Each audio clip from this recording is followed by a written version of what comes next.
In the hush between dawn and eternity, where the mountains cradle the sky, there stands a temple bathed in golden silence, a place where the breath of gods once stirred the mortal world.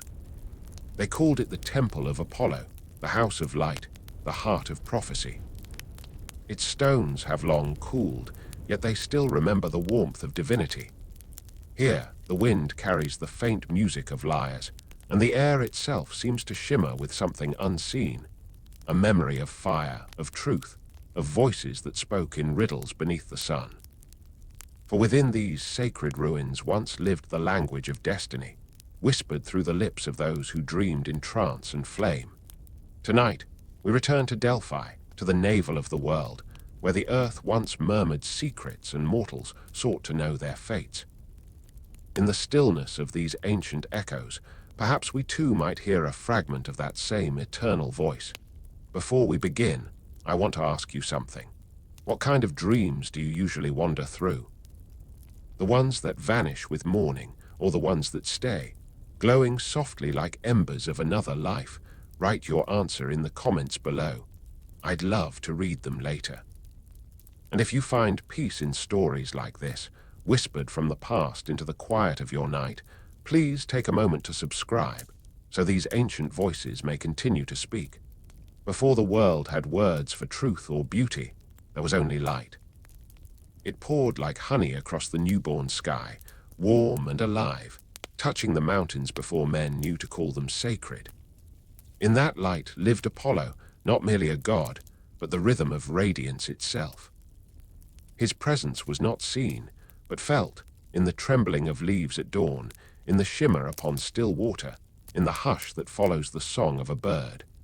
Those who spoke of him said his eyes were the first sunrise, his breath the golden air of morning. Yet beyond his beauty, Apollo carried something deeper, the light of reason, the music of harmony, the pulse of all things balanced and bright. To know him was to glimpse the pattern beneath chaos, to feel the universe turn with gentle precision. In the ancient world, men built temples to many gods, but only Apollo was given the purity of daylight. His name was carved into marble that glowed under the sun, his hymns sung with voices lifted toward brightness. No offering was left in shadow. Every prayer to him was a gesture toward clarity, a longing to see. It was said that those who followed Apollo's path learned not to worship, but to awaken. His light did not burn, it revealed. It unwrapped the heart and laid bare the truth within it, however painful or pure it might be. And in that revelation, mortals found both fear and peace. The poets called him the archer, his arrows the rays of the sun that pierced the darkness. But those arrows did not wound, they healed. Each shaft of light was a promise, a gentle reminder that night was only the silence before song. In the softest hours of morning, when mist clung to the hills like a dream not yet forgotten, his presence could be felt most clearly. Shepherds would pause upon the slopes, feeling warmth on their faces, and whisper prayers without knowing why. That was his power, to inspire without command, to guide without chains.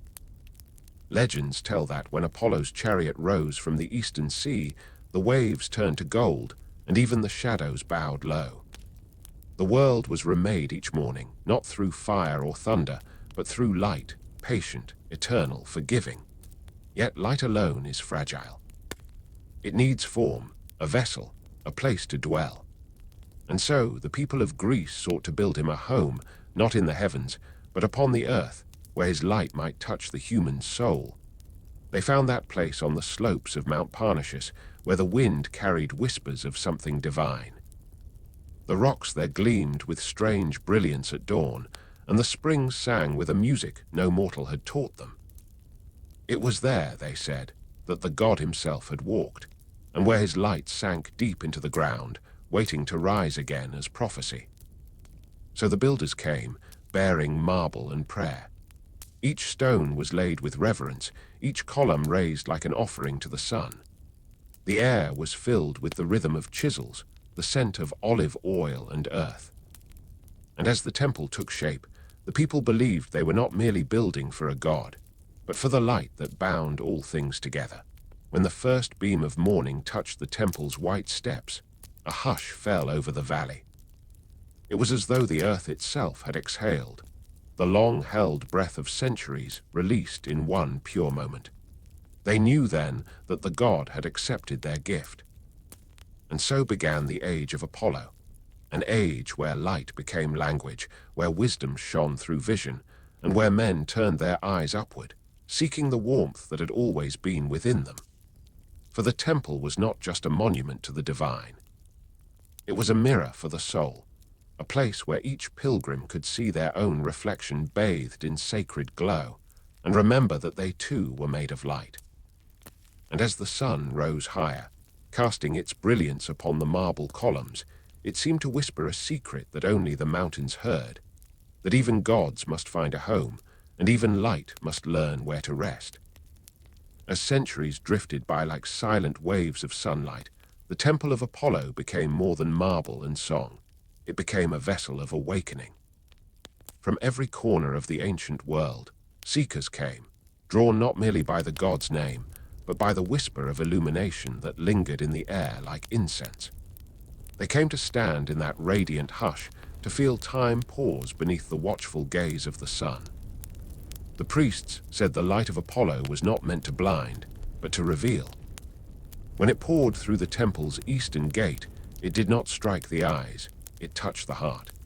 It traced the carvings on the columns like gentle fire, wrapping the sanctuary in a pale gold that seemed alive. It was said that in those moments, the god himself walked unseen between the shadows, his presence felt as a warmth that spoke without words. Every sunrise became a ceremony. The first ray would descend upon the altar, and the people would kneel, eyes half closed, as if dreaming while awake. They believed that through light, Apollo spoke, not in thunder or flame, but in the quiet certainty of morning. For what prophecy was clearer than the promise of dawn returning again? The poets wrote that Apollo's light was memory, the recollection of a purer world. They said it was not born from the sun, but from the soul of creation itself. To stand in that glow was to feel both infinitesimal and infinite, to sense the divine symmetry that shaped all things. And yet, the god's gift was not always gentle. Light exposes, and in exposure lies truth. Within the radiance of the temple, pilgrims often wept not from pain, but from recognition. The shadows within them, long hidden, were laid bare in the clarity of Apollo's gaze.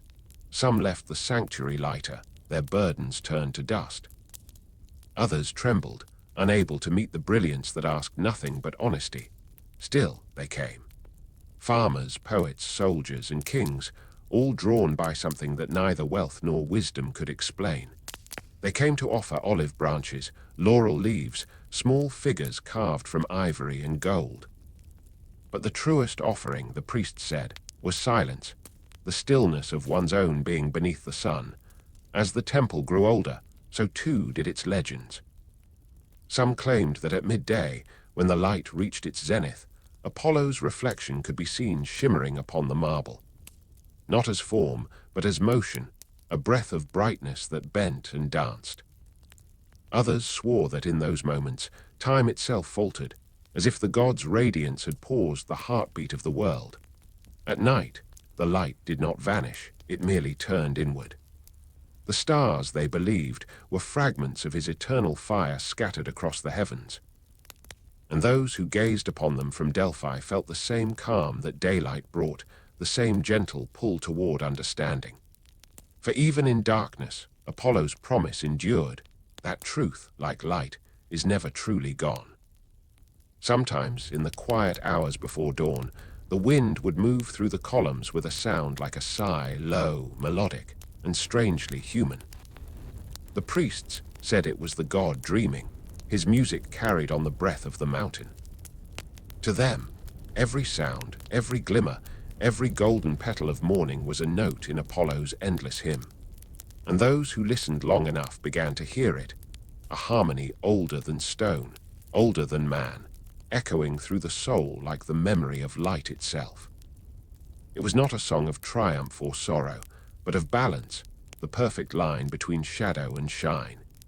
In that light, the people learned not only of gods but of themselves. They saw that illumination was not something to chase, but something already within, waiting, quiet, eternal. And as the day's brilliance touched every corner of the temple, it seemed to whisper again the gods' unspoken truth. That light is not merely seen, it is remembered, and those who remember it never truly walk in darkness again. When the sun sank behind the shoulders of Parnassus, its final beams lingered upon the temple's white columns, turning them the color of fading embers. In that tender hour between day and night, when even the air seemed to hold its breath, the light of Apollo softened, not gone, but gentled, as though the god himself were laying the world to rest.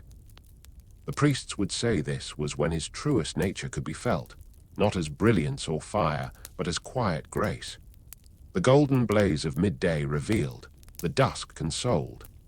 For light, they said, must also know how to dim, how to yield to the tender veil of evening. In its surrender, it became eternal. Travelers who remained at Delphi through the twilight often spoke of a strange stillness that fell over the land. The birds hushed, the wind withdrew, and the marble seemed to breathe. Those who closed their eyes in that silence felt as though the light had moved inside them, a glow behind the ribs, a pulse of peace. Some called it the voice of Apollo, others the awakening of their own soul. They learned then that illumination was not a gift given, but a flame shared. The god's radiance was never meant to blind the world, only to remind it that light and life are born from the same source. Even the setting sun, in its descent, whispered of rebirth, that every end was but a gentler beginning. In time, poets came to call Apollo's light the breath of the world. For it was the rhythm that bound all creation. Each dawn was an inhale, each dusk an exhale, the earth itself breathing in time with the divine. And within that breath they found meaning. That wisdom does not blaze, it glows quietly in those who seek it.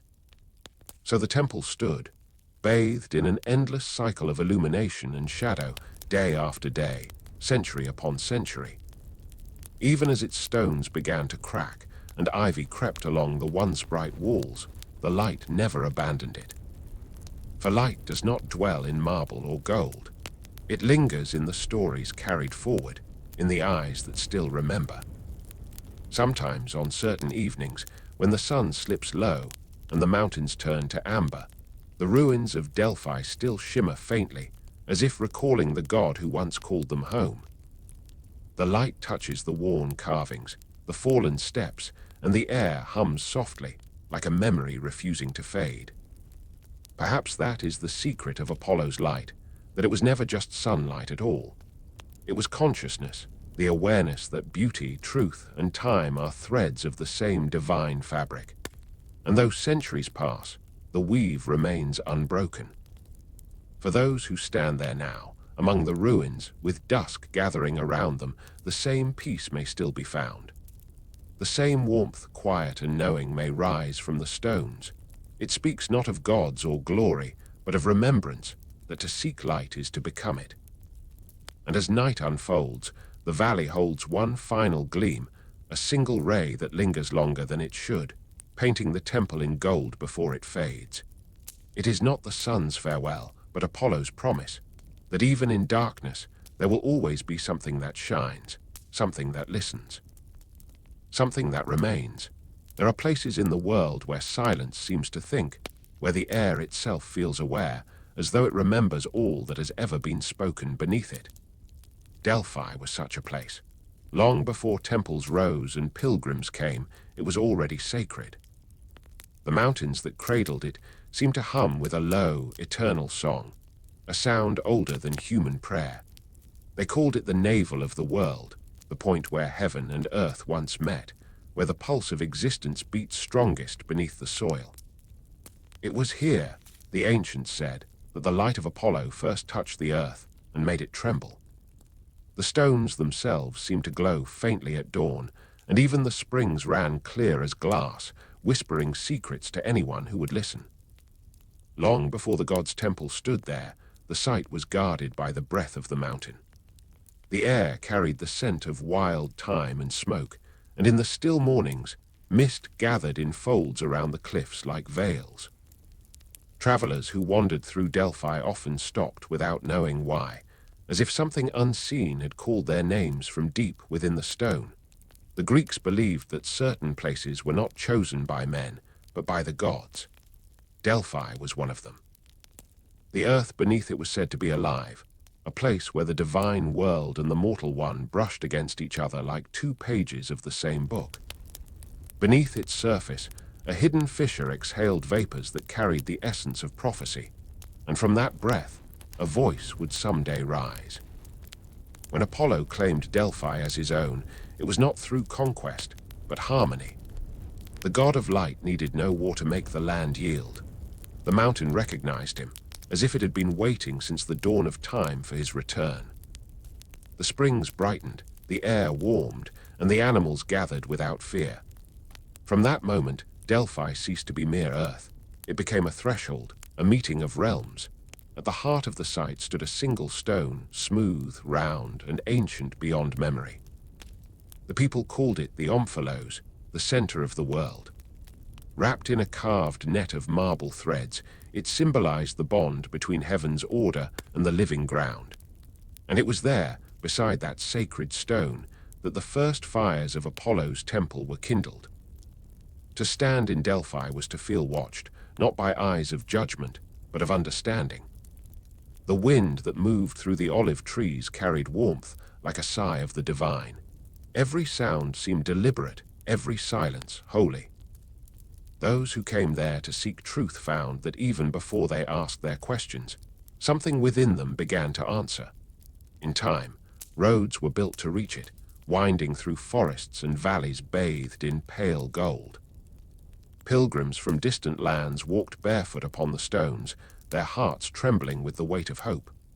For here the unseen met the seen, and the gods whispered in tongues of mist and flame. Delphi was no longer just a place, it became an experience, a dream that lived while waking.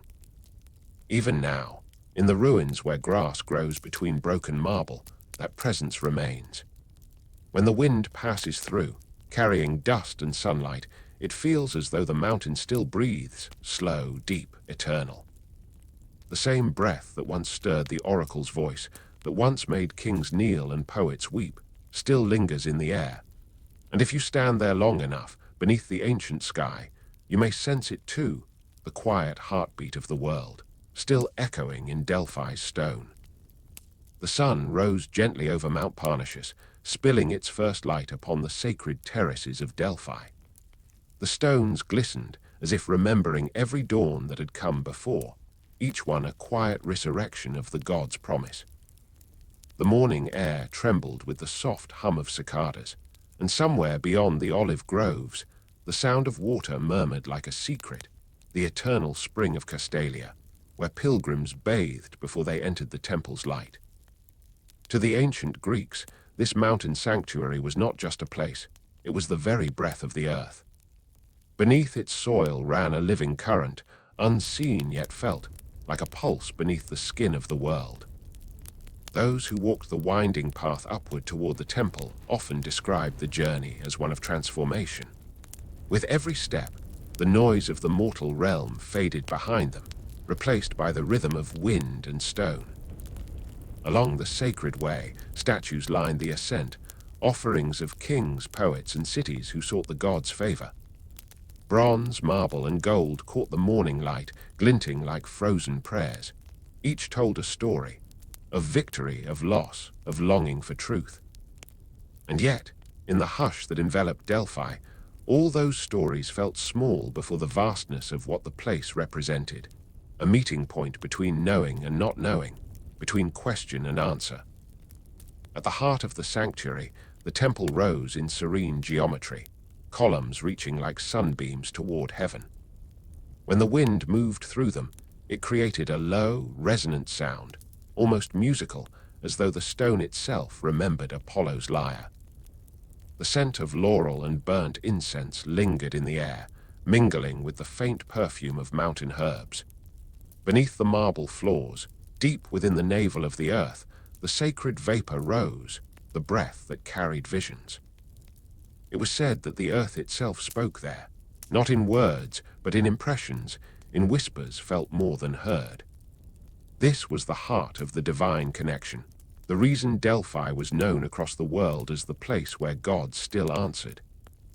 Those who came from distant lands felt it instantly, a shift in the soul, a stirring of memory. Some believed that standing upon Delphi's soil made them remember something older than birth, a familiarity with the light, as though their spirit had once lived there in another age. For in that place, time seemed thinner, transparent, like sunlight through water. The past and present drifted together, indistinguishable. Priests tended the temple with quiet devotion, but even they walked softly, aware that they served not just Apollo, but the mystery that surrounded him. Every dawn, they offered laurel branches dipped in pure water, their movements slow, deliberate, as though performing a dance that must never break its rhythm. For to disturb the balance of Delphi was to risk silencing the voice that spoke through it. In the evenings, as the sun descended, the marble glowed like amber. Pilgrims would gather along the slopes to watch the horizon fade into rose and violet. The air cooled, and a hush descended that felt like reverence itself. They said the god walked among them then, unseen, his presence felt in the stillness. Sometimes a sudden gust of wind would stir the olive leaves, and all would bow, for even the wind, they believed, could be his touch. Even the animals seemed to know the sanctity of the place. Birds would circle above the cliffs, their cries echoing softly across the valley, and deer often approached without fear. The boundary between the mortal and divine was not guarded, but gently shared. Delphi was not a fortress, it was an open door. And so the centuries turned, and still the light found its way through the same paths, through the same stones, through the same hearts that had once knelt in wonder. For Delphi was never a temple built for gods alone. It was a mirror for humanity, showing what lies within when silence becomes holy and light becomes truth. As twilight settled upon the slopes of Parnassus, the sanctuary took on a gentler glow, a light not from the sun, but from the stones themselves. Delphi seemed to breathe differently in those hours between day and night, when the last warmth of the sky touched the marble and lingered like memory. It was in that hour, they said, that the gods were closest to the earth. The priests would walk the colonnades in silence, carrying torches whose flames flickered against the carvings of laurel and sunbursts. Their footsteps echoed softly, blending with the evening wind that whispered through the olive groves below. In that calm, the temple ceased to be a place of worship and became something else, a heartbeat, slow and immense, pulsing with the memory of all who had ever come seeking truth. The pilgrims who remained through the night often described an unshakable feeling of presence, as though the air itself listened. They would sit upon the worn stones, their faces lit by starlight, and wait for something they could not name. For Delphi was not a place that gave answers freely. It taught the heart to listen in stillness, to recognize the voice that speaks from within.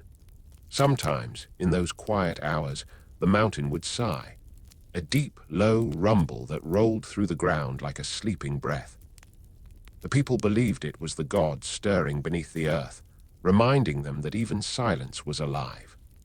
The vapors that rose from the chasm below the temple shimmered faintly in the torchlight, curling like silver smoke into the night. They said that if one stood perfectly still, one could hear faint music within the wind, the memory of Apollo's lyre, still resonating through the ages. It was not a melody one could hum, but a feeling, a vibration that seemed to reach into the bones, soft yet infinite, like the sound of the world remembering its own creation. Delphi was not bound by time. Even as empires rose and fell, the mountain did not forget. Each visitor who came left something unseen, a fragment of longing, a spark of reverence, and in return carried away a sliver of its stillness. The temple changed with centuries, yet the spirit of the place remained untouched, like light passing through glass. When the fires in the sanctuary dimmed and the stars claimed the sky, the priests would whisper a final hymn to the god of light. They sang not of triumph or conquest, but of balance, of the harmony that binds heaven and earth, silence and sound, question and answer. Their voices rose softly, mingling with the wind until they became indistinguishable from it. And as the night deepened, the valley below vanished into shadow. Only the temple remained visible, its white marble faintly glowing against the dark, not from torch or moon, but from within, as if the stones themselves remembered the sun. That glow, the elders said, was the true gift of Delphi, the light that endures even when the world grows dim. It was this light that guided travelers home long after they had left the mountain. It lived in them, quiet, unwavering, eternal. The memory of a place where heaven once touched earth and where the voice of truth still whispered through the silence. For Delphi, in the end, was not merely sacred ground. It was the reflection of something far greater, the meeting point between the divine and the dreamer, between the god who spoke and the soul that listened. And in that meeting, the world remembered itself, bathed once more in the endless, golden breath of Apollo. There was a time when the earth was young, and the sky had not yet learned its distance from the sea. In that quiet beginning, before men had words for gods or destiny, Zeus released two eagles into the heavens, one flying east, the other west.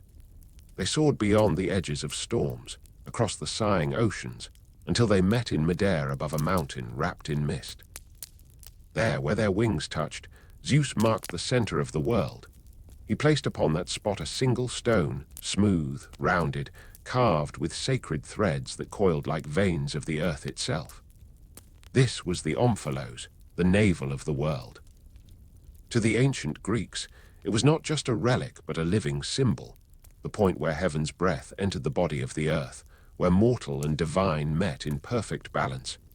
In time, the stone became the heart of Delphi. It rested in the sanctuary like a silent guardian, its surface polished by centuries of reverent hands. Some believed that within it pulsed the memory of creation, a rhythm that connected all living things. To stand near it was to feel the pulse of the earth, slow, vast, and eternal. The priests spoke of it not as an object, but as an echo, a vessel that held the whisper of the god. Pilgrims who approached it would often bow, not out of ritual, but from an instinctive reverence, as though their souls recognized something ancient in its presence. The air around it felt charged, gentle but deep, like the hush before dawn. Those who served Apollo guarded it carefully, for they believed it to be the very anchor of the temple's power. The oracle herself was said to draw her visions from its unseen pulse, that from beneath the Omphalos, vapors rose not only from the fissure of the earth, but from the spirit of the world itself. In the soft light of morning, when the sun's first rays spilled over Parnassus, the Omphalos would gleam faintly, its curves glowing like the skin of a living thing. The carvings along its surface caught the light and bent it into spirals, golden threads spinning endlessly inward, toward a center that no eye could truly see. It was a shape of infinity, and those who gazed upon it felt the strange ache of recognition, as though they had once been there before birth itself. To the poets, it was the world's heartbeat. To the philosophers, the silent measure of truth. But to the common pilgrim who walked for weeks to reach Delphi, it was simply wonder, a stone that somehow contained the sky. At night, when the fires burned low and the temple slept, the Omphalos glimmered softly in the dark. Some claimed it absorbed the prayers spoken in daylight and released them slowly, like a mother breathing in her child's dreams. Others said it sang a song too quiet for mortal ears, a hymn only the stars could hear. And if one listened long enough, they said, one might sense a pulse beneath the marble floor, faint but certain, like the heartbeat of the world. For the Omphalos was more than stone. It was the memory of the world's beginning, and the promise that every question, no matter how lost or forgotten, would one day find its way back to the center. As centuries passed, the pilgrims came in endless waves, kings in their golden armor, shepherds with dust upon their feet, mothers clutching quiet prayers. Each of them brought a question, a hope, or a burden they could no longer carry alone. And all of them, whether they came in silence or in tears, found themselves drawn to that single rounded stone at the temple's heart. They circled it as though it were the axis of existence itself. Some touched it lightly and wept. Others simply knelt and listened, for the air around the Omphalos seemed to hum with something deep and patient, like the ocean remembering its tide. The priests watched, saying little, for no mortal voice could add meaning to what already spoke without sound. The oracle, seated nearby in her veiled trance, breathed in the rising vapors from the sacred fissure below. It was said that the mist carried whispers from the underworld, the breath of Gaia, the voice of Apollo's eternal flame. When she spoke, her words flowed in riddles, her tone both distant and divine, as though the god himself were using her voice to reach across the veil of mortal understanding. In those moments, the Omphalos would shimmer faintly beside her. It was as if the stone resonated with her prophecy, amplifying her words into the unseen layers of the world. Some believed the god's light traveled through it like a bridge between realms, from Olympus to earth, from the divine to the frail heart of man.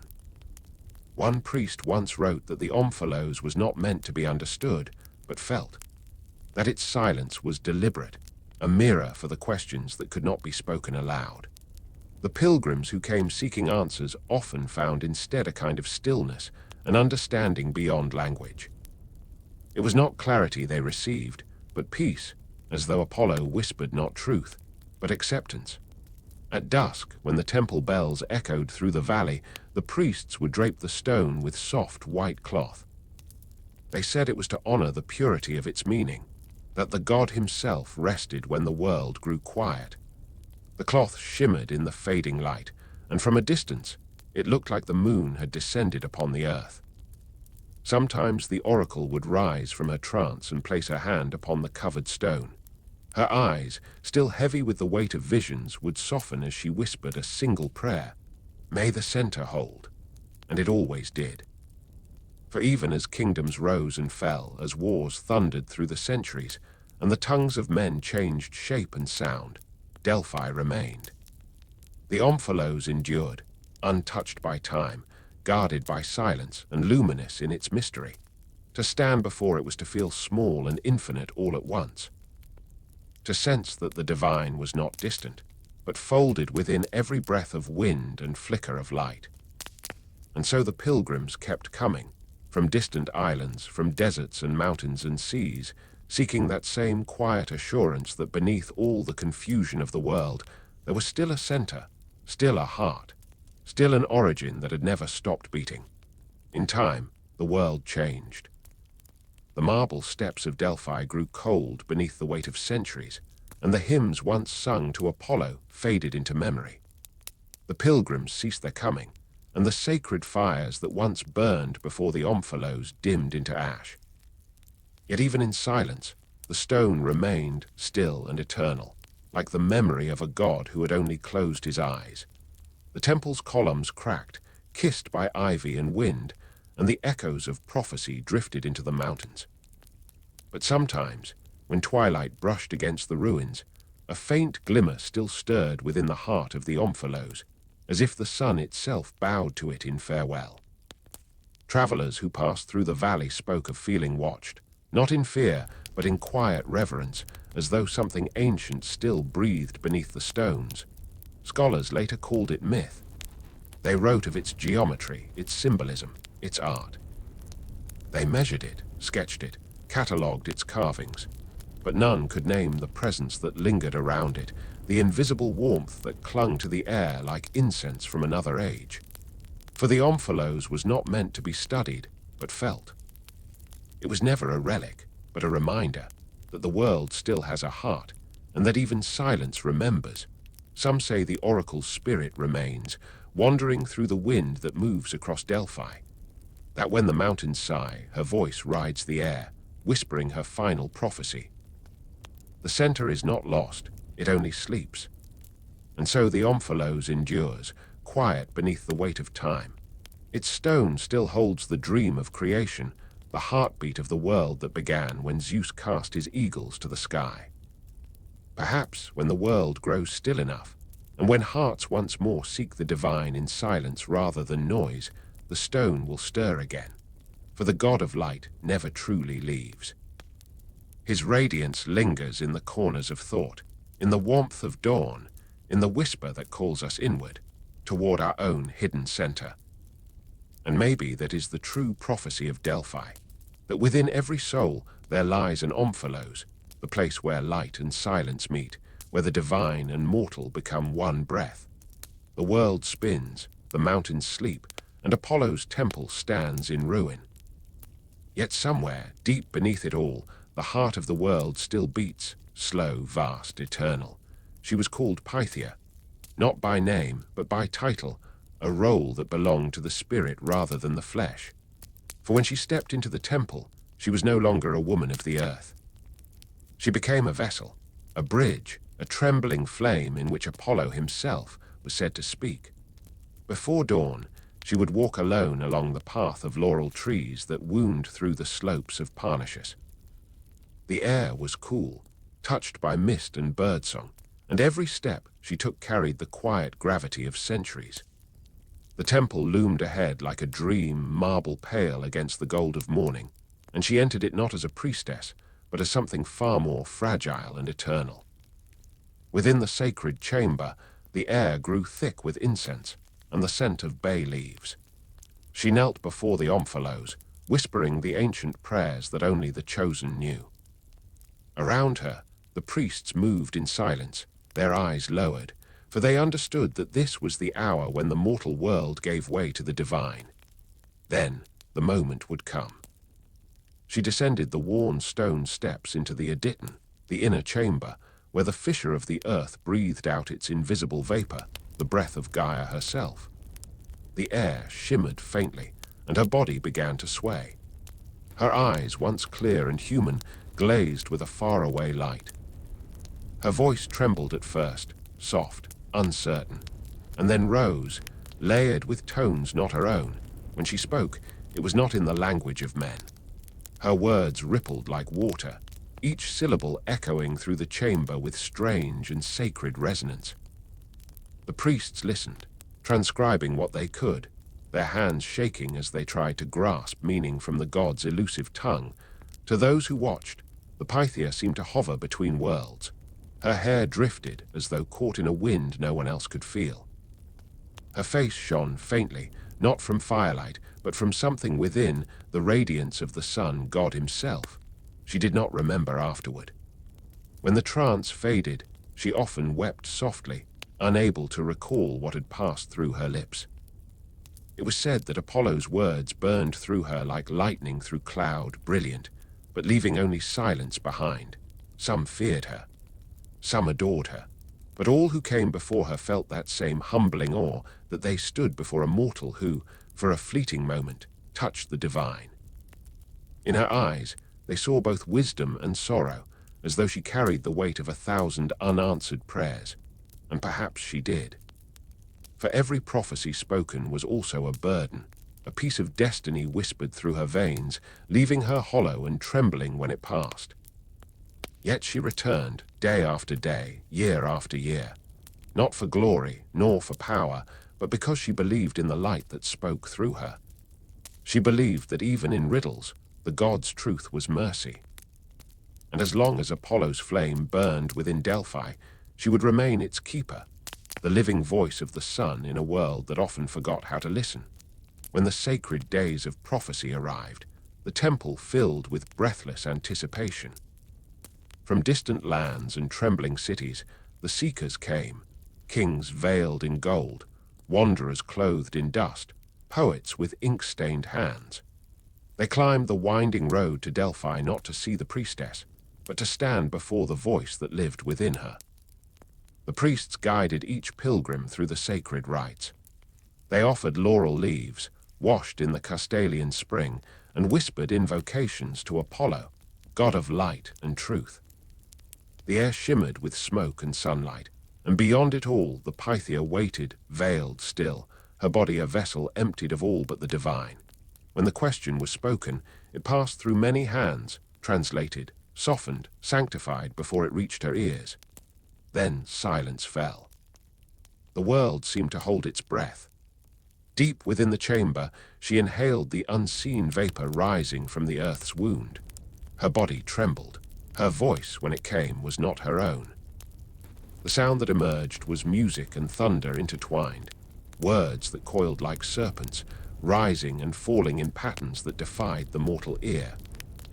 To those listening, the Pythia's voice carried both beauty and terror, a sound that seemed to come from everywhere and nowhere.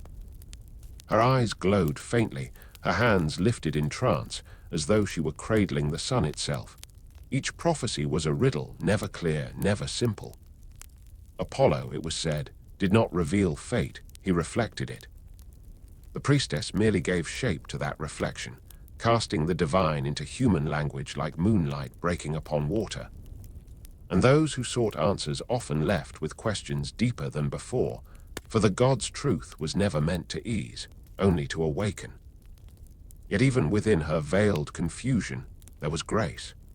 Many said that when she spoke, they felt something stir within their souls, an understanding that did not need words. Her presence quieted the restless, humbled the proud, and left even kings trembling before the weight of what they could not control. When her trance broke, the priestess often collapsed, exhausted, her breath shallow and her voice hoarse. The priests would carry her gently to the temple steps, where the mountain winds cooled her fevered skin. She would sit there in silence, her gaze lost in the distance, as if she were watching something that no one else could see, the fading outline of a god retreating into sunlight. Sometimes she smiled, faintly, as though comforted by the echo left behind. For even when the voice was gone, its warmth lingered, the divine light flickering like an ember within her soul. Night would fall softly upon Delphi. The torches dimmed, the pilgrims descended the path, and the stars began their slow procession across the sky. In the hush that followed, the priestess would kneel once more before the Omphalos, pressing her hand to its cool surface. She never asked for prophecy for herself. Her prayers were simple, for balance, for mercy, for the god's light to keep burning in a world of shadows. And when she whispered her final words before sleep, they were always the same. Let me be your voice, even when the world forgets how to listen. The years passed quietly, as all sacred years do. Seasons unfurled like silk around the slopes of Parnassus, and the voice of the oracle continued to rise and fade with each dawn. But even divine, echoes must one day soften. The world beyond Delphi was changing, empires stirring, gods forgotten, temples falling silent beneath the march of time. The Pythia grew older, though time seemed reluctant to touch her. Her hair, once dark as riverstone, turned to silver threads that shimmered beneath the temple's light. Her eyes held the stillness of prophecy, even when her voice no longer spoke it. Yet she remained, walking each morning through the laurel groves, whispering to the wind as if Apollo still lingered there, unseen but listening. There were fewer pilgrims now. The roads that once shimmered with processions grew quiet, overgrown with wild thyme and olive roots. The priests, too, grew old and weary, their chants fading into murmurs. Still, the priestess kept the rituals, lighting incense, washing her hands in the sacred spring, offering laurel leaves to the empty air. She did it not for others, but for remembrance. For the god had been her breath, her burden, her only home. One twilight, when the sun fell low and the mountains turned to gold, she descended into the Aditon for the last time. The air was still, the fissure cold, the vapors gone. Yet she sat upon her seat, closed her eyes and listened. And though no voice came from the earth, she smiled, a quiet, knowing smile that trembled with peace. They found her there at dawn, her hands folded gently upon her lap, her face serene as marble. The priest said she had returned to Apollo, that in her final moment the god had come to carry her into his light. And perhaps he had, for when they looked upon the Omphalos, They swore it glowed faintly once more, as though warmed by the touch of the sun. Long after, when Delphi had fallen to ruin, and the marble lay shattered among wildflowers, travelers still told her story. They said that sometimes, when the wind sighed through the broken columns, it carried a voice, soft, melodic, distant, a whisper not of prophecy, but of comfort. And those who heard it felt something awaken deep within, a reminder that the divine does not die. It merely changes form. That the light of Apollo still burns quietly in every soul that dares to listen. So the priestess endures, not as a name, but as a presence, a fragment of sunlight woven into the world's silence. And though her seat lies empty, her vow remains, carried forever on the wind. Let me be your voice, even when the world forgets how to listen. Long before the world measured time with clocks or counted days with calendars, Delphi held its own rhythm, a rhythm of breath, of fire, of water, and of light. The rituals of prophecy were born from this rhythm, ancient practices woven into the very stones of the temple. Each step, each gesture a song that bridged mortal hearts with the divine. The priests and priestesses moved with deliberate care, their motions slow and reverent, as if they were painting the air with devotion itself. Each day began with the rising sun, which they greeted not merely with words, but with action, the lighting of sacred fires, the offering of laurel and olive leaves, and the chanting of hymns that rose and fell like wind over the mountains. Before a prophecy could be spoken, purification was required. Pilgrims bathed in the Castalian spring, its waters flowing clear and cold, carrying away dust, sweat, and doubt. The priests said the water was more than cleansing, it was awakening. Those who emerged felt a lightness, a quiet expectation, as though the world itself waited for them to speak their heart. The preparation did not end there. The priestess would inhale the vapors rising from the chasm beneath the temple, a breath that trembled with the voice of Gaia. With each inhalation, her body became a vessel, her mind a bridge, her voice a conduit for the unseen. The priests would stand in silent vigil, tending fires, arranging offerings, and listening for the faintest hint of the divine pulse within the chamber. Offerings themselves carried meaning. Laurel leaves symbolized victory and clarity, olive branches peace, and small carvings of gods or animals represented devotion and hope. Each item was placed with intention, each movement a gesture of harmony. The act of giving, the priests taught, was as sacred as the prophecy itself, for it aligned the hearts of mortals with the rhythm of the divine. The rituals also demanded stillness, long periods of silence, where even breath was hushed. In these moments, the air seemed to thrum with anticipation. Pilgrims and priests alike would close their eyes, feeling the energy of the place, the pulse of the earth, the warmth of the sun, the whisper of wind through the olive trees. Time itself seemed to pause, waiting for the voice of Apollo to emerge. Music, too, played a subtle role. The lyre or the flute sometimes accompanied the ceremonies, not as performance, but as resonance. Notes drifted softly across marble and air, vibrating in harmony with the sacred space, weaving a melody that guided the mind toward the unseen. It was said that sound and silence together opened the threshold between mortal and divine. When the Pythia finally spoke, it was the culmination of all these rituals: purification, offerings, silence, and music. The chamber seemed to hold its breath as her voice rose, first faint, then gaining power, bending the air into shapes that carried meaning beyond human words. The message was not always clear, not always simple, but always profound. And as the voice faded, the rituals continued: thanks, gestures of humility, and soft prayers whispered into the evening air. For the ancient Greeks knew that prophecy was not a moment, but a cycle. It began with preparation, unfolded in speech, and concluded with remembrance, a rhythm as natural as sunrise and sunset. In this sacred repetition, the pilgrims learned patience and reverence. They discovered that prophecy was less about answers than about connection. The recognition that the divine flows through the world, through stone and water, through wind and light, and through the hearts of those who listen. As the temple awoke with the sun, the rituals deepened, moving from quiet preparation into the rhythm of devotion that governed every breath within Delphi. The priests arranged themselves along the colonnades, their hands clasped in meditative stillness, eyes lowered to the marble floor. Every movement was deliberate, a folding of space and time into harmony with the divine.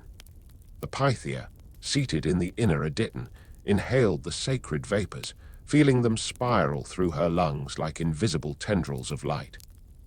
The breath carried with it visions not yet formed, whispers not yet words, a presence older than memory itself.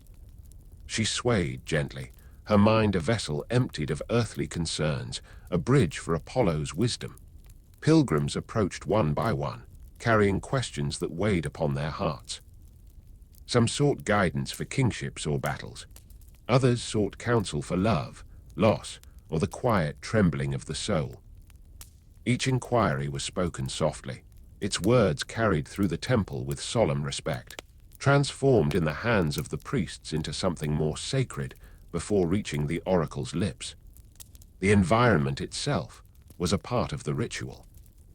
Fires flickered, casting shadows that danced across carvings of laurel wreaths and sunbursts. Incense curled into the air, mingling with the faint fragrance of thyme and the cool breath of the mountains. Every element, fire, water, air, stone, was an instrument, resonating with the others in a quiet symphony that opened the doors between the mortal and divine. Music, subtle and ethereal, sometimes accompanied the ceremony. A lyre, lightly plucked, or a flute, soft as wind through reeds, created vibrations that seemed to move through the temple stones. The notes guided the mind towards stillness, preparing the pilgrims' hearts to receive something beyond understanding. The sound was not performance, it was ritual, a thread connecting all present to the eternal rhythm of Apollo. When the oracle spoke, the chamber trembled softly. Her voice, shaped by the divine, wove riddles and images that unfolded in the mind like dawn over the mountains. Some heard warnings, some saw visions, others felt only a stirring within, a quiet shift in the way the world felt. Each prophecy was unique, reflecting not only Apollo's will but the seeker's own soul. Afterward, the priests concluded the rituals with gestures of thanks. Offerings were collected, prayers whispered into the still air, and the Pythia's trance gently ended. The pilgrims bowed, their hearts lightened or burdened as the gods' wisdom demanded. Yet all left with a sense of communion, a recognition that the divine was not distant, but breathed through the temple, through the Omphalos, through the very stone beneath their feet. The rituals repeated day after day, year after year, a cycle of purification, presence, and revelation. It was not merely ceremony. It was the heartbeat of Delphi, the sacred rhythm that kept the mountain alive. Those who participated learned to move with patience, to listen with their souls, and to feel the pulse of a world in constant dialogue with the divine. And even now, long after the fires have died and the voices fallen silent, the echo of those rituals remains. The air among the ruins still carries a memory of motion, of breath, of whispered questions and answers that were never meant to be fully understood. For prophecy is not knowledge alone. It is reverence, attentiveness, and the delicate art of listening to a world that always speaks, if only we are still enough to hear. Time, as it always does, flowed onward. Empires rose and fell, temples crumbled, and the marble terraces of Delphi began to wear under the weight of centuries.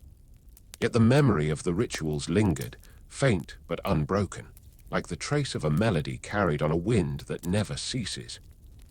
The sacred fires no longer blazed, and the lyres no longer sounded, but the stones themselves remembered. Every carved laurel wreath, every worn step along the colonnade, held within it the rhythm of devotion, a heartbeat that had once guided the Pythia, the priests, and the pilgrims alike. Even in ruin, the pulse of prophecy remained, hidden beneath dust and shadow, waiting for the moment someone would pause long enough to hear it again. Pilgrims may no longer arrive in throngs, yet those who wander among the ruins often speak of a subtle sensation. The faint hum of the earth beneath their feet, a whispering in the wind, the sense that something eternal lingers here. They feel it in their chest, in their breath, in the quiet that gathers when they step among the broken columns. Delphi still speaks, though its language has softened into memory, and its voice now calls to hearts attuned to silence. The Pythia, and those who once carried the gods' words, are gone from the world of men. Their names are stories, their movements etched into the past. Yet the rituals endure, transformed but unbroken, like sunlight refracted through a prism. They remind the world that prophecy is not only found in spoken words, but in preparation, in reverence, in the patient listening of the soul. Even as the stars trace their slow paths across the night sky, one can imagine the chamber of the temple alive once more.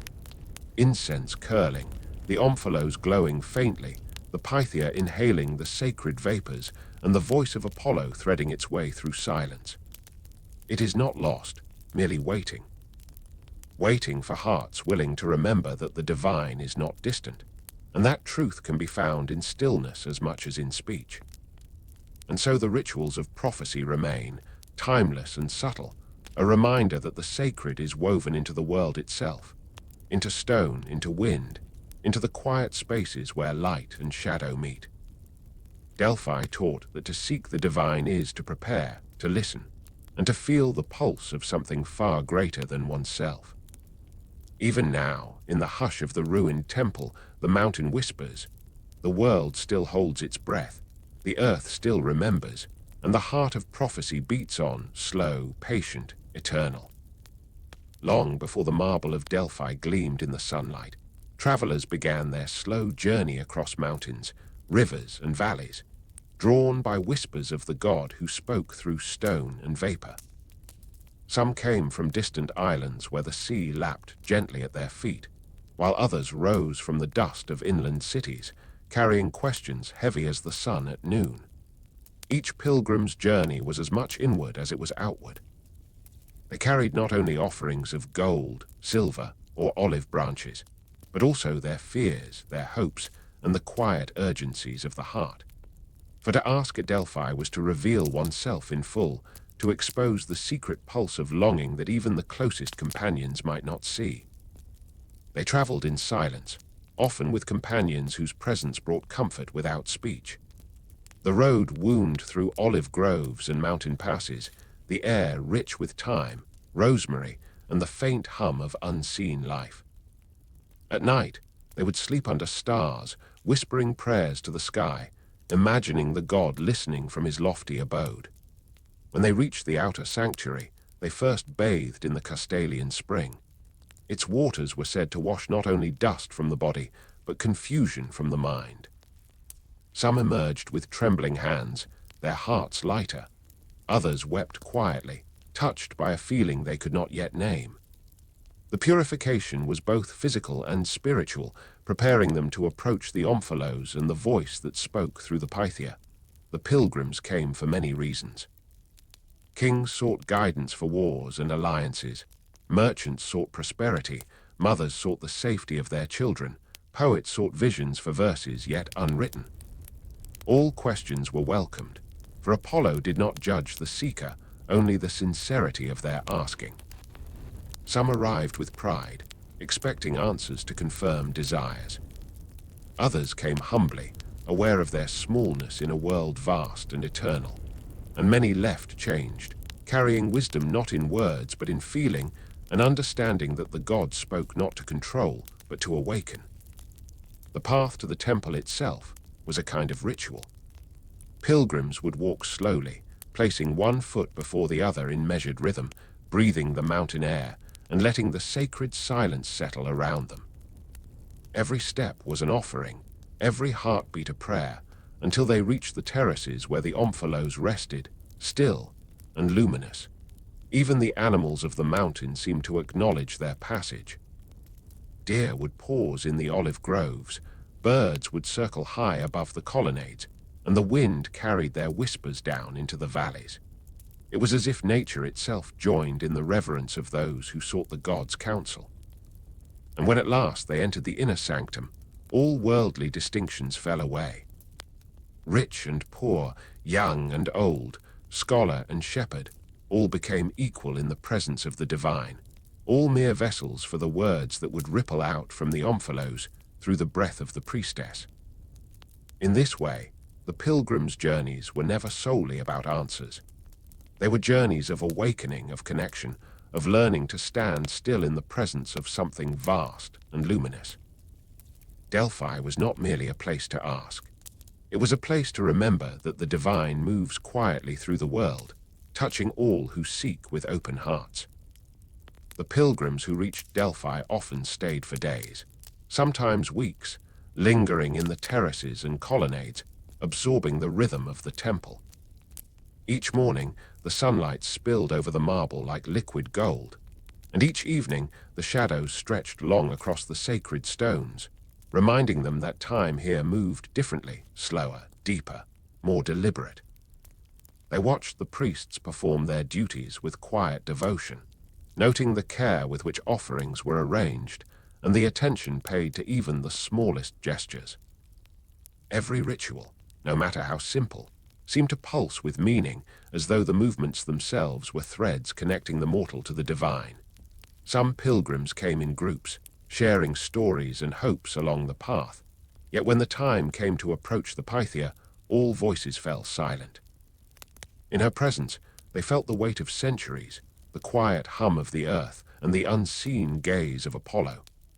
Words that once seemed urgent now softened, and many discovered that the true act of asking was not in the question itself, but in the willingness to listen. Children were sometimes brought, their small hands clutching simple offerings of wildflowers. The priests would smile gently, guiding them to the sacred spring to cleanse their hands, explaining that the purity of heart often mattered more than the sophistication of the question. Even these youngest seekers were touched by the rhythm of the temple, sensing in some intuitive way the pulse that ran beneath every stone and column. Travelers from distant lands, speaking tongues unfamiliar to the Greek ear, found their words translated by the priests into forms the oracle could interpret. Yet the answers they received often transcended language entirely, impressions, feelings, visions that lingered long after they left the chamber. Some described dreams that guided them for years, others a quiet knowing that shaped their lives in ways they could never have anticipated. The pilgrims also learned patience. The Pythia could not speak on demand, and her trances were not easily summoned. Waiting was part of the journey, a test of humility and attentiveness. Those who grew restless often left disappointed, while those who lingered quietly discovered that the very act of waiting was itself a lesson in harmony and surrender. Meals were shared in silence or gentle conversation, always mindful of the temple's presence. Bread and water, figs and olives, all were offered with gratitude. Each act, even the simplest, was infused with reverence, as the pilgrims came to understand that every moment at Delphi was part of the sacred rhythm, from rising sun to fading light. When a prophecy was finally delivered, the pilgrims listened not only with their ears, but with their entire being. The oracle's voice, shaped by Apollo and carried through the Pythia, wove patterns of meaning that could not always be captured in words.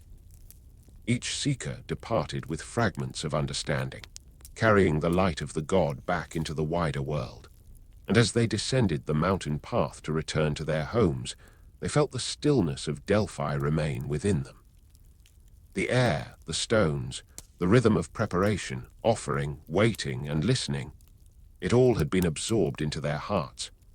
Even when distant from the temple, the memory of the pilgrimage guided them, a subtle compass pointing toward patience, presence, and the quiet voice of the divine. Delphi shaped them as much as they sought to shape their destinies within it. The mountain, the temple, the Omphalos, and the priestess all formed a living rhythm that became part of every pilgrim's journey. teaching that to seek wisdom is to journey inward as well as outward. Time moved slowly over Delphi, yet no sooner had one generation of pilgrims departed than another began the long climb toward the sacred terraces. The mountain carried their footsteps as a memory, and the winds whispered of questions long asked, of hopes quietly offered, and of the silent patience of the God who listens. Even as empires shifted and roads grew worn, the spirit of the pilgrims endured. Travelers still spoke of the mountain's hush, of the scent of laurel and thyme in the early air, and of the faint hum beneath the marble, the lingering heartbeat of countless seekers who had once knelt and breathed the same sacred rhythm. Some pilgrims came in vain, leaving with no answers in hand, yet they carried the journey's lessons within them. They learned that to ask was itself an act of devotion, that the God's voice need not be clear to be heard, for its resonance touched hearts in ways subtle and profound. And many, when far from Delphi, would close their eyes and feel again the pulse of the mountain, the quiet presence of the Omphalos, and the calm radiance of Apollo. The oracle, the priests, the rituals, and the stone. All these were vessels for something greater than mortal understanding. The pilgrims became part of this ongoing rhythm, a chain of intention and reverence stretching across time. Each step they took, each prayer they whispered, was a thread woven into the tapestry of Delphi's living memory. Even in the quiet centuries after the temple's fall, when marble crumbled and columns lay toppled, the story of the pilgrims persisted. Their devotion, their hopes, their silent listening, it became a lesson for all who would hear. That seeking is as sacred as finding, and that the divine dwells not only in stone or smoke, but in hearts open enough to receive it. And so the pilgrims endure. Their questions, their prayers, and their journeys echo still through the valleys and winds of Parnassus. Every traveler who climbs the mountain carries within them the imprint of those who came before, a whisper of devotion, a trace of light, a reminder that to ask is to remember one's own place within the rhythm of the world. Delphi may lie in ruins now, yet the mountain remembers. And the Omphalos, the priestess, and the voices of those who came to ask still linger softly, like dawn's first light touching stone, wind, and heart, eternal, gentle, and unbroken. Before the first light of dawn touched the slopes of Parnassus, a gentle sound would rise among the marble columns of Delphi, soft, clear, and trembling like the breath of the wind. It was the music of the lyre, an instrument said to have been gifted to Apollo by the god Hermes himself. Its strings shimmered with a light all their own, vibrating with a resonance that seemed to carry the mountain's heartbeat. The priests and priestesses often began their day with the lyre's song. Fingers danced across the strings in careful, deliberate motion, producing notes that intertwined with the morning mist. Each melody was more than music. It was an invocation, a bridge connecting the mortal ear to divine presence. The sound rose and fell, bending through the temple's halls like sunlight weaving through olive trees. Pilgrims would pause, even at a distance, to listen. Some closed their eyes, letting the music wash over them, each note a droplet of light and shadow that settled in their hearts. Others wept quietly, feeling the stirrings of emotions too deep for words. The lyre did not merely accompany prophecy, it prepared the soul to receive it, to soften the mind and open it to mysteries beyond comprehension. The melodies were not always joyful. Some were slow, melancholic, like the sigh of the mountains at twilight, reminding listeners of loss, longing, and the fragility of human life. Others were bright, luminous, and playful, like sunlight dancing across the temple floor, reflecting the vitality and radiance of Apollo himself. In every tone, there was a balance, a reflection of the god's dual nature, light and shadow, joy and sorrow, clarity and enigma. The lyre was also an instrument of ritual. During prophecy, its notes guided the Pythia into deeper trances, helping the divine words flow more freely through her voice.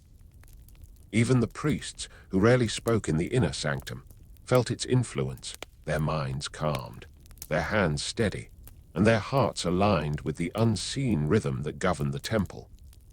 Some stories tell of travelers who could hear the lyre even before reaching Delphi.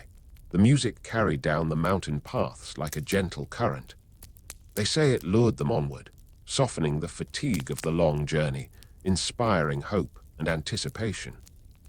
By the time they arrived, the sound had already prepared them to witness the sacred unfolding of prophecy, ritual, and divine encounter. And in the quiet moments, when the Pythia rested and the temple was still, the lyre's voice lingered. It did not cease, even in the absence of human hands. It hummed softly within the stones, whispered among the olive trees, and traveled with the wind, a living memory of Apollo's light, a gentle echo of the god's presence in every corner of the sacred site. The music of the lyre was not simply an art, it was devotion, remembrance, and connection. Each note was a thread weaving the mortal world into the divine tapestry, each pause a space for reflection, and each melody a reminder that even in silence, Apollo's light could be felt. As the sun climbed higher over Parnassus, the lyre's music deepened in tone, filling every corner of the temple with warmth and resonance. Pilgrims lingered longer now, drawn not only by prophecy, but by the instrument's ethereal voice, which seemed to touch something ancient and unspoken within the heart. The priests explained that each string represented an element of existence: earth, air, fire, water, and spirit, and that to play them in harmony was to echo the very order of the cosmos. When the notes resonated together, they created a bridge between the mortal and the divine, a vibration that carried wisdom directly to those willing to receive it. The Pythia, seated before the Omphalos, often closed her eyes as the music rose, allowing it to guide her into trance. The vibrations of the lyre seemed to flow through her, loosening the veil between her soul and Apollo's presence. In this state, the god's voice moved more fluidly through her, each prophecy shaped with clarity and rhythm, each syllable imbued with both mystery and guidance. Even the simplest melodies carried profound effect. A slow, mournful tune could soften anger, calm grief, or soothe a troubled heart. A bright, lively sequence could ignite hope, awaken courage, or illuminate understanding. Many pilgrims swore that they carried fragments of the music with them long after leaving Delphi, feeling its resonance in moments of decision, fear, or wonder. The music also marked the passing of the sacred calendar. Festivals in honor of Apollo were heralded by the lyre's song, signaling beginnings and endings, celebrations and solemnity. During these occasions, dancers moved lightly among columns and terraces, their steps falling in harmony with each note, transforming the temple into a living tableau of light, motion, and sound. Sometimes, strangers who had never played the lyre or heard its melodies before would attempt to touch its strings. The priests allowed it rarely, insisting that only intention and respect could draw forth the instrument's true voice. Those fortunate few often wept at the sound they produced, unaware that it was not their skill, but their reverence, that awakened its magic. The instrument itself was considered sacred, shaped from rare woods and strings of gold and silver. Its preservation was a solemn duty. It was never left unattended, for even the smallest neglect might disturb the delicate balance that held its sound in harmony with the temple and the god it honored. As evening approached, the music slowed, notes lingering like the last rays of sunlight across marble and olive. Pilgrims would kneel, listening in awe, letting the vibrations settle within their minds and bodies. The lyre's final notes of the day seemed to whisper a gentle farewell, a reminder that though they would leave Delphi, the essence of Apollo's light and wisdom remained, echoing within them always. And so the music of the lyre became more than sound. It was memory, devotion, and a living link between the mortal heart and the divine. Through it, Apollo's presence was not simply perceived, it was felt in every breath, every pulse, every quiet moment of wonder that passed through the temple's sacred spaces. When twilight draped the slopes of Parnassus in deep indigo, the lyre's final notes of the day lingered like the last glow of the sun upon the temple's marble. The pilgrims had departed, the Pythia rested, and the priests moved softly among the columns, extinguishing lamps and tending the sacred fires. Yet even in stillness, the music did not vanish. It seemed to settle into the stones, the terraces, the olive groves, a gentle hum woven into the very fabric of Delphi. Long after the hands that played it had been laid to rest, travelers reported hearing faint melodies drifting down the mountain paths. Some said the notes carried lessons, others said they carried comfort. All who heard it, whether awake or in dreams, felt the subtle warmth of Apollo's presence, as though the god himself were watching over the world, smiling softly through each vibration of the lyre. The music became memory and myth alike. Poets would speak of it in verses, painters would attempt to capture its glow in color, and philosophers would write of its harmony as a reflection of cosmic order. Yet none could truly contain it, for the lyre's song was not meant to be held, it was meant to be experienced, to ripple through hearts and linger in quiet corners of the soul. Even when Delphi fell silent, when empires rose and crumbled, and the marble cracked beneath the wind and rain, the essence of the lyre persisted. Its music was no longer tied to hands or strings, but to memory, devotion, and reverence. The mountains seemed to hum with it at times, and those who approached Delphi with humility often felt a faint vibration beneath their feet, a pulse of the past, a whisper of the gods' enduring light. And so, the music of the lyre teaches what no prophecy could ever fully convey, that the divine is not only heard in grand pronouncements, but in the quiet, subtle harmonies that touch the heart and linger in the mind. It is not only performance but presence, not only sound but feeling, a bridge between mortal and immortal, between the fleeting world of humans and the eternal glow of Apollo's light. Delphi remembers. The stones remember. And in every quiet corner of the ancient mountain, the music still hums softly, a testament to the god of light, the devotion of the faithful, and the timeless magic of a world listening for something beyond itself. Long before Delphi's marble terraces gleamed beneath the sun, before pilgrims knelt and the Pythia whispered the god's words, the land itself was wild and untamed.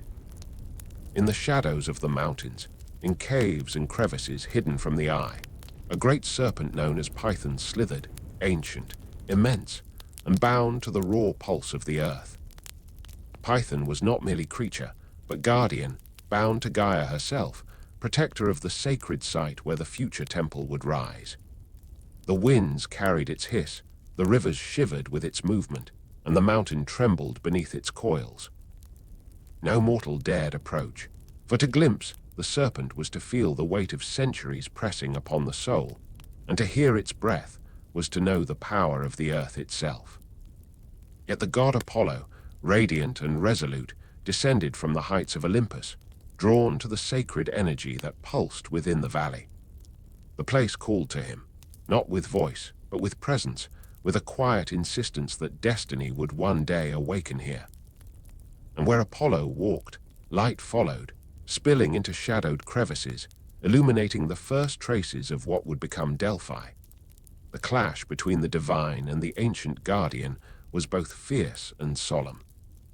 Python, coiled in the shadows, hissed with the voice of the earth, each strike of its tail shaking stone and soil. Apollo's arrows, forged of sunlight and truth, flew with purpose, weaving light through darkness. Yet the battle was not one of anger, but of destiny, a contest between old and new, between the primal and the ordered, between Earth's raw power and the god's radiant will. When the serpent fell, its body became more than memory. From its resting place, the Omphalos stone emerged, a nexus of earth and divinity, a point where the mortal world and the immortal converged. Apollo consecrated the land, shaping terraces, guiding streams, and marking sacred spaces for the temple's columns. What had been wild and untamed now hummed with order, a rhythm that could carry human devotion and divine presence alike. And so the birth of the temple was not merely construction, but transformation. The mountains, rivers, and stones remembered the battle, the sacrifice, and the god's light. Even in stillness, the energy of Python lingered, not as threat, but as a foundation, a reminder that the sacred is often born from confrontation, and that light only shines when shadows are acknowledged. Pilgrims who came later would walk these terraces without knowing of the serpent that had slumbered beneath their feet. Yet every footstep, every breath drawn in the temple's air, carried the memory of Python's guardianship, intertwined with Apollo's radiance. The sacred site had been forged in tension, in reverence, and in the delicate balance between power and purpose. And so Delphi rose, a temple of marble and memory, of human devotion and divine light, standing upon the bones of ancient earth and the whisper of a serpent whose presence would never fully vanish. Even after the serpent had fallen and the terraces were consecrated, the energy of Python remained. It slumbered beneath stone and root, a latent force that reminded all who approached of the power that predated human hands and divine light alike. The priests and priestesses learned to honor it, incorporating its memory into rituals, offerings, and the careful cadence of the temple's daily life. Apollo himself lingered, shaping the sacred rhythms of Delphi. He set the Omphalos at the heart of the temple, a stone that pulsed with both the earth's deep memory and the god's brilliance. From this center radiated a quiet authority, a line of power that connected the heavens to the earth, the divine to the mortal, the future to the past. Pilgrims and seekers felt it even without knowing why, drawn to the site as though an invisible hand guided their steps. The mountain's paths were laid with care, winding along streams and olive groves, echoing the natural contours of the land. Every terrace, every column, every carved relief spoke of a balance between human craft and the wild energy that had first filled the valley. The temple became a living testament to the god's presence, shaped not only by Apollo, but by the echoes of Python's ancient guardianship. The priests taught that the serpent's energy was not to be feared, only respected. They explained that Python had guarded the sacred earth, and that Apollo's victory had been one of transformation rather than destruction. In this way, even the memory of conflict became part of the temple's enduring rhythm, a lesson that light and shadow are entwined, and that reverence must include both. Pilgrims arriving at the newly consecrated temple would sometimes feel an inexplicable shiver beneath their feet, a sense of movement or breath in the stone itself. Some described visions of a serpent coiling through the mountain, watching, protective, ancient. Others heard whispers in the wind, as if the earth remembered the struggle and blessed those who approached with humility and awe. Music and ritual followed the temple's consecration. The lyre and flute now accompanied prayers, weaving through the terraces in gentle resonance. Even the earliest acts of prophecy carried the echo of Python's power, as if every note and whispered question was guided by both the god and the guardian that had once roamed the land. In time, Delphi became a sanctuary where mortal hearts could meet the divine, where wisdom could be sought, and where the past, fierce, wild, and untamed, remained ever present beneath the marble floors and sunlit columns. The temple was alive with history, devotion, and the delicate harmony of forces that had shaped it. Earth and sky, serpent and sun, mortal and immortal. And so, the birth of the temple was not a single moment, but a continuous presence, a living testament to balance, reverence, and the eternal dance between power and light. Delphi stood, radiant and solemn, upon the bones of Python and the promise of Apollo, a sacred space where the world might touch the divine. As centuries unfolded, Delphi's terraces became alive with the presence of countless pilgrims, priests, and seekers. Yet beneath the marble and incense, the memory of Python lingered, a silent guardian whose coils had shaped the very ground on which the temple stood. Though unseen, its energy hummed faintly beneath every footstep, a reminder of the wild and ancient power that had once claimed the valley. Apollo's light, bright and enduring, intertwined with that memory, creating a harmony of shadow and radiance. The temple was no longer merely stone and ritual. It was a living testament to transformation, to the possibility that chaos could give way to order, that fear could give way to reverence, and that even conflict could leave behind something sacred. Pilgrims spoke of feeling an inexplicable presence, a subtle vibration that seemed to pulse beneath the Omphalos. Some called it the breath of Python. Others whispered that it was Apollo himself, still watching, still guiding. All sensed the same truth. The temple was not merely built, but awakened, a place where the past and present, mortal and divine, could coexist in quiet balance. Over time, the story of Python and Apollo became woven into the rituals, the music, and the very rhythm of Delphi. It was recalled in hymns, in the careful steps of priests and priestesses, and in the whispers of pilgrims who felt the mountain's heartbeat beneath their feet. Each act of devotion, each note of the lyre, each prayer carried the echo of that first transformation, a sacred interplay between light and shadow. Even as empires fell and the temple faced neglect, its energy endured. Travelers arriving centuries later spoke of a strange serenity, a presence that seemed older than memory. The Omphalos still rested at the heart of the terraces, and the wind through the columns carried the faintest whisper of a great serpent's coils and the radiance of a god's light. Delphi had been born of confrontation and consecration, of shadow and brilliance intertwined. It remained a place where mortals could touch the divine, where the earth remembered its guardian, and where the light of Apollo continued to shine quietly, a testament to balance, reverence, and the enduring magic of sacred space. And so the mountain whispered its eternal truth. Even in the quietest corners, even in the stillness of stone, the world remembers. The sacred is never lost. It merely waits, coiled in patience, ready to awaken in those who approach with open hearts. Time, relentless and quiet, flows even where divinity lingers. Delphi, once alive with the fervent rhythm of prophecy, began to change. The terraces, once echoing with the Pythia's voice and the soft strum of the lyre, grew quieter as centuries passed. The mountain still stood, radiant in its permanence, yet the energy that had filled the temple began to wane, like a candle burning low at the edge of night. The pilgrims, fewer now, arrived with the same hope and reverence, yet their footsteps fell softly on empty terraces. Some spoke of distant wars, of shifting empires, of new faiths rising in the cities below. The voices of kings and travelers grew quieter, their journeys interrupted by a world no longer attuned to the sacred pulse of Delphi. The Pythia, too, changed with the passing years.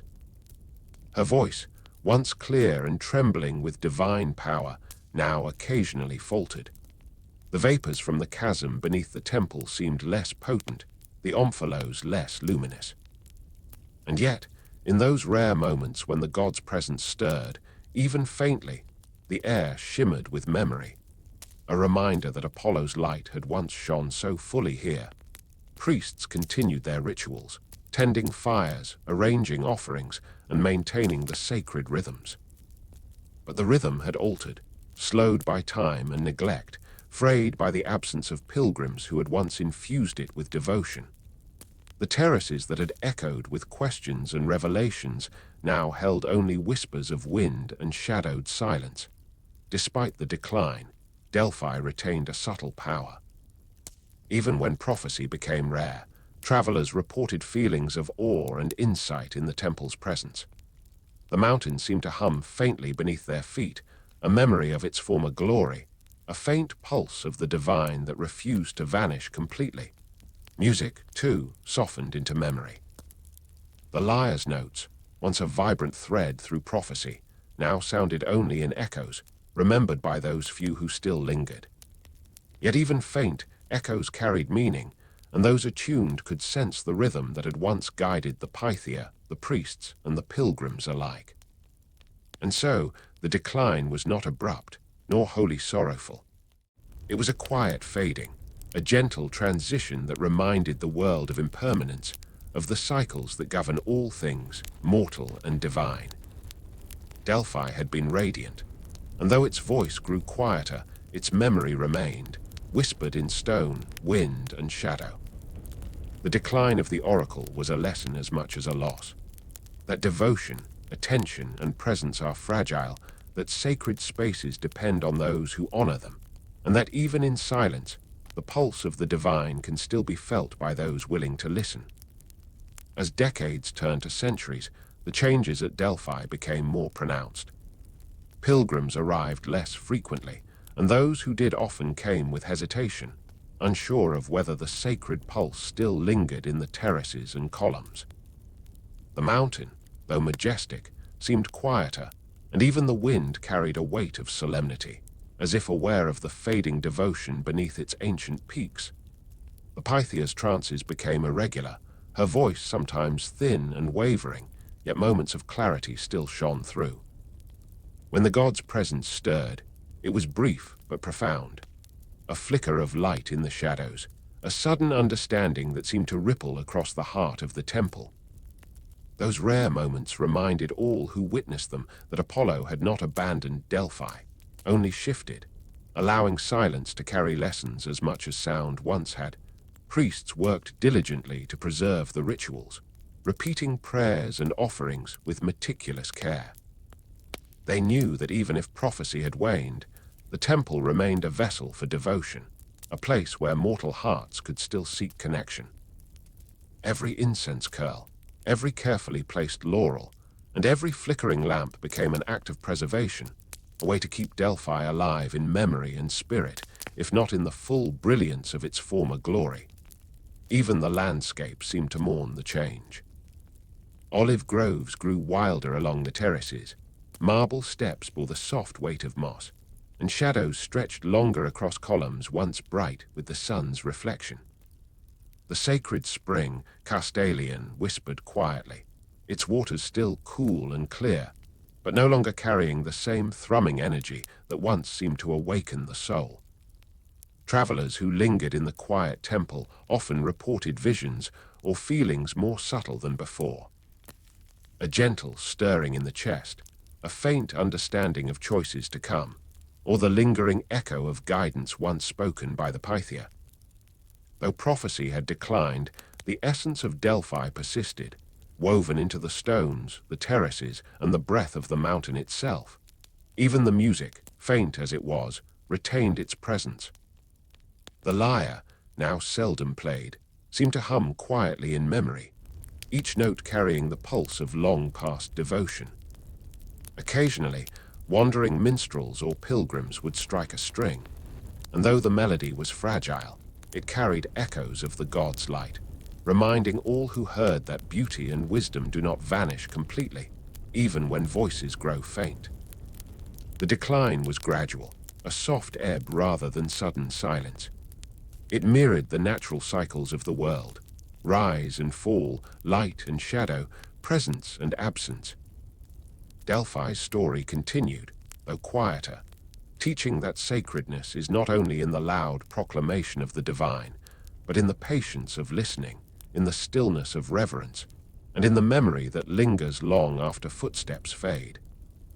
The oracle's decline became a meditation for those who remained, a lesson that even as voices diminish, wisdom endures in subtle forms.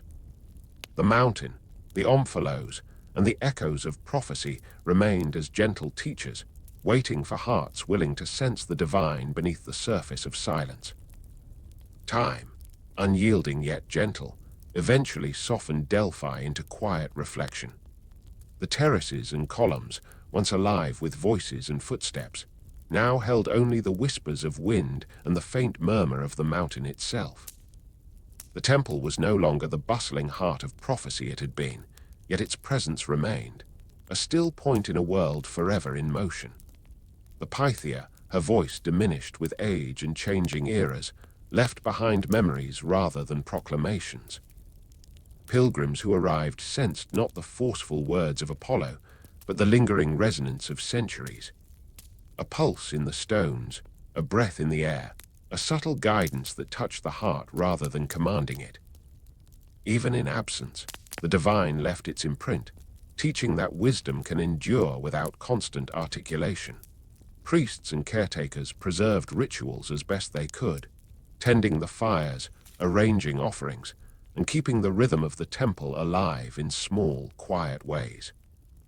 Each act of devotion became a testament to the sacredness of memory, to the understanding that even as human attention wanes, the holy is sustained by reverence and remembrance. Travelers who wandered Delphi's slopes in later centuries often reported a strange serenity, a quiet clarity, or a fleeting vision of the mountain's former brilliance. Some felt guidance in their own lives, subtle and unspoken, while others simply sensed a deep connection to something timeless. The decline of the oracle had not erased Apollo's light. It had transformed it, teaching seekers to perceive in silence what once had been spoken aloud. The Omphalos, the lyre, the terraces, and even the scattered remnants of offerings whispered stories of devotion long past. They reminded all who entered that sacred spaces are not defined solely by human activity, but by the enduring energy woven into earth and stone. Even as prophecy diminished, the temple's essence remained, a meeting place of mortal curiosity and divine presence, quiet yet profound. The decline of the oracle was not merely an end, but a subtle evolution. It taught patience, reverence, and attentiveness to the rhythms of time. Apollo's voice became quieter, yet in the stillness, the mountain itself spoke, gently, patiently, eternally. Delphi remained a sanctuary not only of prophecy, but of memory, reflection, and the enduring light of a god who, though less vocal, never truly departed. And so the mountain kept its secrets, the temple held its quiet power, and the legacy of the oracle persisted, not in proclamation, but in the gentle, unbroken presence of the divine, waiting in every shadow, every stone, and every whisper of the wind. Even as centuries passed, and Delphi's terraces grew quieter, there remained a presence that could not be measured by the voice of the Pythia or the footsteps of pilgrims. It was the echo of Apollo, subtle, eternal, and ever-present, a lingering vibration of light, music, and wisdom that seeped into the stones, the air, and the hearts of those who listened. The echo was not sound in the ordinary sense. It was a resonance, a hum that seemed to move beneath the surface of perception. Travelers who approached the temple often felt it first as a gentle stirring in the chest, a faint thrill along the spine, a quiet sense that the god's presence lingered even when voices had faded. Musicians would sometimes claim to hear melodies woven into the wind, notes from the lyre long silent, yet carried in the mountain's memory. The Omphalos, though still and cold to the touch, seemed to vibrate faintly under one's hands, as if whispering secrets not meant to be spoken aloud. Every shadow, every curve of the terraces seemed imbued with this subtle energy, the echo of a god who once spoke clearly, now speaking softly, through memory and space. Pilgrims who lingered felt an unusual clarity, as though questions they had carried for years could be met without words. In the quiet, the echo answered not with directives, but with understanding, a sense of paths unseen, choices yet to be made, and truths that had long been hidden within their own hearts. Those attuned to this resonance often described it as a gentle illumination, a soft light that shaped thought and spirit alike. The priests, even in the temple's later years, taught that the echo was a gift of the mountain itself. It was not constrained by prophecy or ritual. It flowed freely, touching all who approached with humility and awareness. The echo reminded seekers that divinity need not always speak loudly, that wisdom could arrive in silence, and that presence itself could guide more profoundly than words ever could. Even animals seemed to sense the lingering power of Apollo. Birds would pause their flight over the terraces, winds would stir olive branches in delicate choreography, and streams would ripple with a quiet rhythm that matched the pulse of the mountain. All life, it seemed, acknowledged the echo, a subtle acknowledgement of divine resonance woven into the very fabric of Delphi. Visitors sometimes reported glimpses of light, not of the sun, but softer, almost imperceptible, reflecting off marble, flowing along stone, tracing patterns that suggested movement and memory. The echo of Apollo was everywhere, yet nowhere in particular, like a thought brushing the edge of consciousness, a reminder of the sacred that remained long after the world's distractions had passed. And so, Delphi continued to breathe, carrying the god's light in a form both subtle and enduring. Though the Pythia's voice had diminished, the lyre's music faded, and the pilgrims' footsteps grew fewer, the echo persisted, a quiet testament that the divine never truly leaves, but whispers endlessly in the heart of those willing to listen. As the sun rose over the terraces of Delphi, the echo of Apollo seemed to expand with the light. It was not bound by the hours of the day, nor by the presence of priests or pilgrims. Even in empty halls, the resonance lingered, brushing softly against the mind and spirit of anyone who paused to notice. It was a subtle song of remembrance, a quiet thread connecting past, present, and future. The priests taught that the echo was the god's enduring gift, a reminder that Delphi's sacred energy could not be diminished by time or human neglect. Each stone, each column, and each step carried the memory of devotion and the presence of Apollo, vibrating faintly as if the mountain itself had learned to hum in harmony with the divine. Visitors who listened carefully described a sense of weightlessness, a gentle release from the burdens of daily life. The echo seemed to untangle the knots of worry and fear, leaving clarity in its place.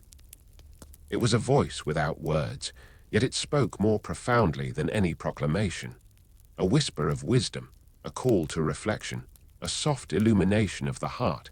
Even the natural world responded. The olive trees swayed with an invisible rhythm. Rivers traced patterns that mirrored the pulse of the terraces, and birds' calls seemed to harmonize with a melody that could not be named.